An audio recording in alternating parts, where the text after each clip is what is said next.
Well, warm welcome to today's talk, Tuesday the 6th of June. Now, today I want to report on the most impressive piece of scholarship that's so far been released on the effect of lockdowns. This is it here. The whole thing is available and in the public domain. And I'm just going to give you a headline to see if you want to watch this video or not. The talk is called Lockdowns Were a Costly Failure. And COVID-19 lockdowns were a global policy failure of gigantic proportions, according to this report. And this report actually looks at empirical data, real numbers in the real world, not modelling as was done pretty well always in the past. So that's what this is about. Now, this is the report here, just released in June. As I say, very thorough report, all available in the public domain, published by the London-based Institute of Economic Affairs, and it goes on to well over 200 pages. So check it out for yourself. Completely free to download, which is very magnanimous, of course, of the authors in the Institute of Economic Affairs to do that, but comprehensive and completely readable. So let's get straight down to what it's talking about. Now, lockdowns were a costly failure, a global policy failure. So this is everywhere. Pretty well wherever you are, we've been let down by our government. So we'll be looking at the way reports were written but not adequately scrutinised by government. This is primarily a governmental failure, and I personally feel let down, and I know a lot of you do as well. Now, this is the update we're just looking at here. That was the previous version there. So, as I say, all available. Check it out for yourself. So, systematic review and meta-analysis. So, it takes a combination of useful papers, which is an excellent way to do research. Published in London, Institute of Economic Affairs. Did lockdown, COVID restrictions, social distancing, non-pharmaceutical interventions, whatever you want to call it, affect COVID mortality based on the empirical evidence. This is not someone sitting in a back room with a sophisticated calculator or sophisticated computer. This is actually real world data, what actually happened. And of course, that is what science is all about. Science is all about empiricism, or it's about nothing at all. Science is not theoretical, it is a practical discipline. Systematic search and screening procedure. So they looked at pretty well 20,000 studies, 32 qualified, but only 22 converted for meta-analysis. And that is because only 22 contain the real world data that was required. In other words, the numbers in the real world. And this is why this study is so refreshing. We're getting back to reality. I think we've been in a bit of a flight of fancy for the past few years. Ably led by government and mainstream media, but now we're back to scientific reality, which delights me. So 22 studies actually measured mortality data not derived from modelling. Now, they used a stringency index as one of the things they looked at. That's how strict the lockdowns were. So they were comparing to less strict areas such as Sweden. Average lockdown in Europe and the United States in the spring of 2020, which is as far as this data goes. So this is essentially the first wave, isn't it? The spring of 2020. Only reduced mortality, COVID-19, by 3.2%. This translates to approximately 6,000 avoidable deaths in Europe, 4,000 avoidable deaths in the United States.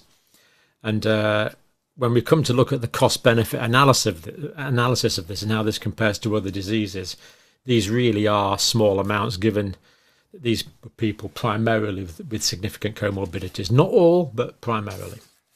Shelter-in-place orders, the sort of guarding sort of thing that we talked about, people that were sheltering from the virus. Relatively ineffective in the spring of 2020, the report says, reducing COVID mortality by 2%. 4,000 avoidable deaths in Europe, 3,000 in the United States. So again, pretty small effects. And then specific NPIs, these non-pharmaceutical interventions.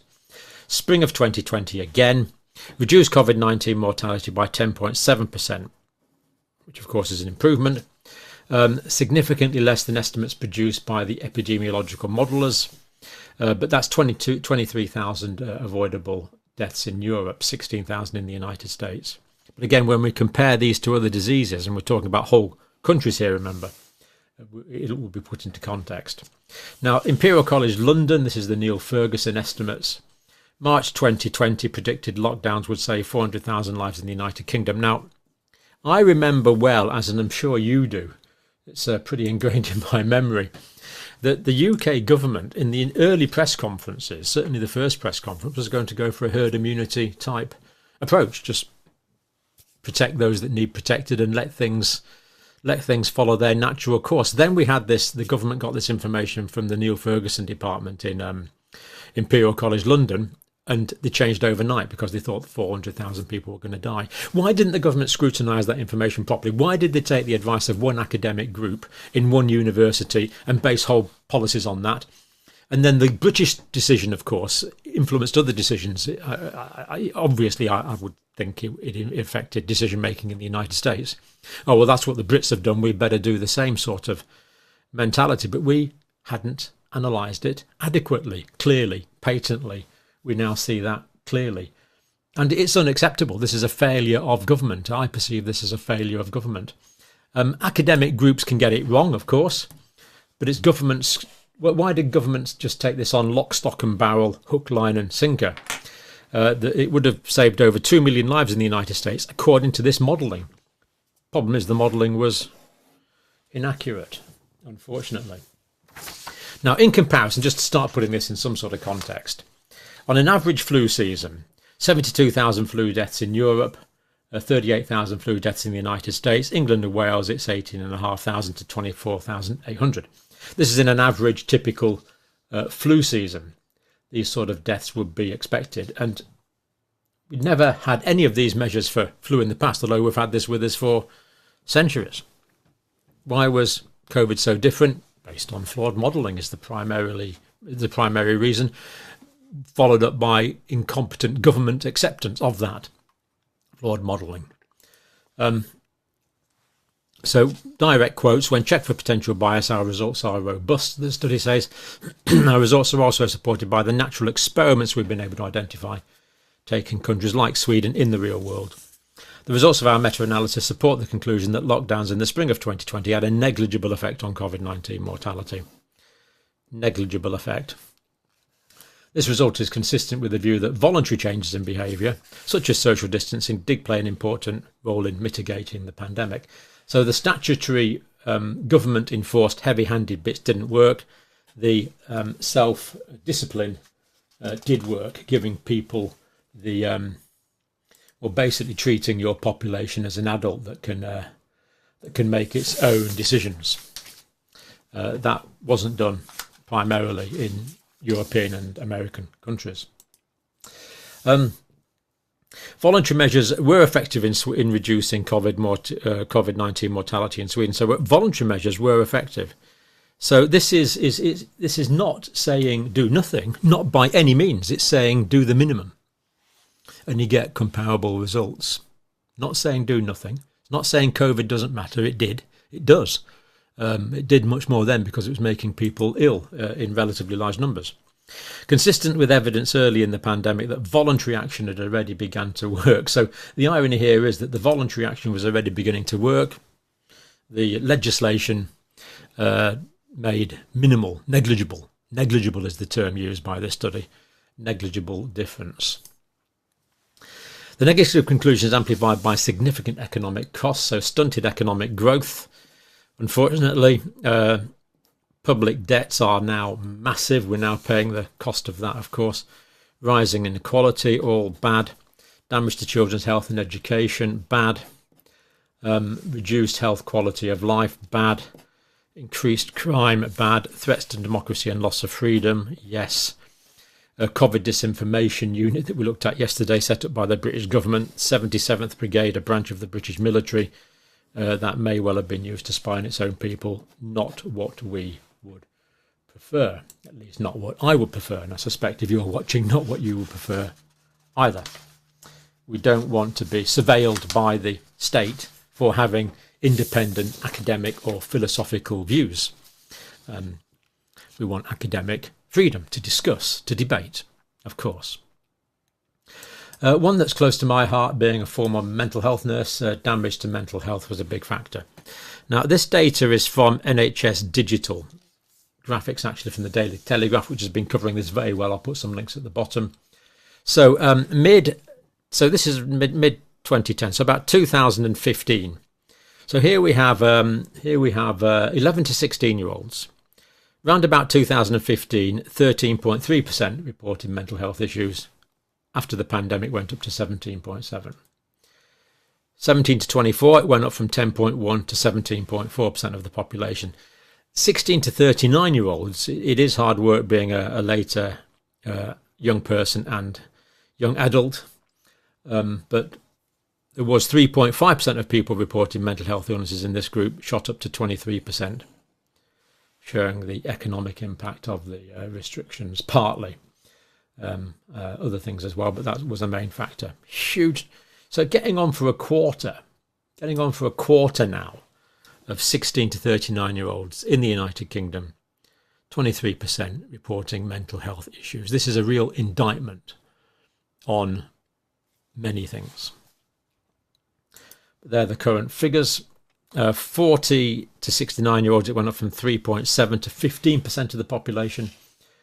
Over 70s from 1.3% to 9%. Huge increases in mental distress. And you've all suffered mental distress to some degree, some more than others. It's just appalling. Mental distress is appalling, and that's what mental health is. The converse of mental health is not really mental ill health. It is, but it's mental distress. And the appalling feelings and individual and family and societal consequences of that. Massive increase in mental health problems. More on that when we get time, because it's a very, very important matter and it's got implications for pretty well everything. Conclusion from these authors: unless substantial alternative evidence emerges, lockdowns should be rejected out of hand for future pandemics. Does depend slightly on the future pandemic, I would have thought, but because bear in mind, we don't know what the next virus will be. Will it be one that humans have tweaked, whose function has been gained? Will it be a significant zoonotic virus, or could there even be a bacterial pandemic? Of course, not impossible with antibiotic resistance and other factors. Right, the science of lockdown is clear. The authors say the data are in. So they're reaching firm conclusions. The deaths saved were a drop in the bucket compared to the staggering collateral costs imposed. And the deaths imposed. For whatever reason now, we still have excess deaths in the United Kingdom. I think the last figure I looked at was about 11% for the last week that data was available. Higher than we would expect. This is ongoing. Multifactorial. We've discussed some possible causes of excess death. Of course, other possible causes of excess death we haven't discussed. But they are there, and this is a factor. So let's just hear from one of the authors. Professor Lars Ljunggren, Sweden, Lund University. This study is the first all-encompassing evaluation of the research of the effectiveness and of mandatory restrictions on mortality. It demonstrates that lockdowns were a failed promise. They had negligible health effects, but disastrous.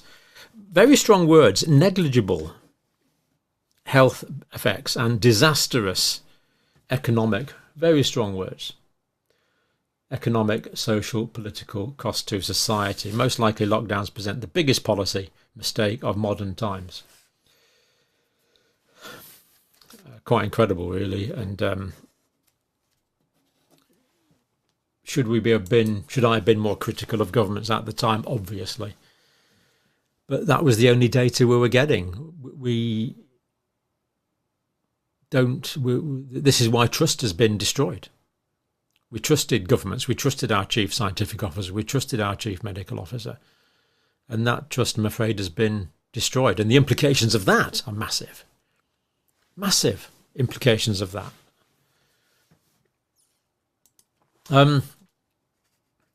Jonas Herbie, Copenhagen, numerous misleading studies, he claims, driven by subjective modelling. So this modelling's been the big problem, hasn't it? This rubbish modelling, and overlooking significant factors like voluntary behaviour change. The modelling should have taken into account significant factors. So it's not just that the modelling's rubbish. It was a case of garbage in, garbage out very often. Unfortunately, heavily influenced by initial perceptions of lockdowns as highly effective measures. Why did people perceive this as being the case without the evidence? We need the evidence. Our meta-analysis suggests that when researchers accounted for additional variables such as voluntary behaviour, the impact of lockdowns became negligible. And then finally, Professor Steve Hankey, Johns Hopkins University, another one of the authors. When it comes to COVID epidemiological modelling, models have many things in common: dubious assumptions, hair-raising predictions of disaster that missed the mark, and few learned lessons. So let's get rid of dubious assumptions. We don't want any more of those. Let's get rid of hair-raising predictions that missed the mark, and let's get rid of, not get rid of, let's enhance lessons. Let's learn lessons, because that was a major failure. The science of lockdowns is clear. The data are in. Save lives are a drop in the bucket compared to the staggering collateral costs. So there is the full paper there. It's a book, actually. Do check it out for yourself. Just to give you a quick whiz through it. We plan on doing more on this as well. It is a superb piece of scholarship and is eminently readable. And as I say, goes on to well over 200 pages. So it's part research paper, part book, really. But very, very pleasingly readable. Not in gobbledygook. Anyone who wants to spend a bit of time can read it and get this kind of material out from it. So hopefully more details on that soon. I wanted to give you that quick rundown on it so you know roughly what all this talking is about. And personally, I'm convinced by this scholarship. Thank you for watching.